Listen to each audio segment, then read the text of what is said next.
കൂട്ടുകാരെ, എല്ലാ കൂട്ടുകാർക്കും മിഠായി കഥകളിലേക്ക് സ്വാഗതം.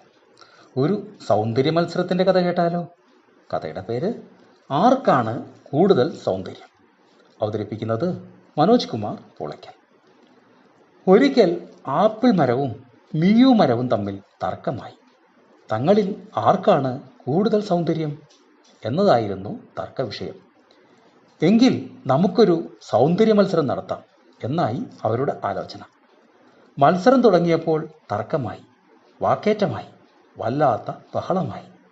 അപ്പോൾ തോട്ടത്തിൽ നിന്നിരുന്ന ഒരു ബ്ലാക്ക്ബെറി ഇലകൾക്കിടയിലൂടെ തല നീട്ടിക്കൊണ്ട് പറഞ്ഞു, നിങ്ങളുടെ തർക്കം മതിയാക്കൂ.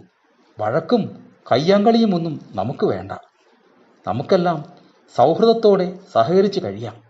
സമന്മാരായി എല്ലാവർക്കും അവരവരുടെ സൗന്ദര്യമുണ്ടെന്ന് അംഗീകരിച്ചുകൊണ്ട് പരസ്പര ബഹുമാനത്തോടെ ജീവിക്കാം. അതോടെ മത്സരം തീർന്നു.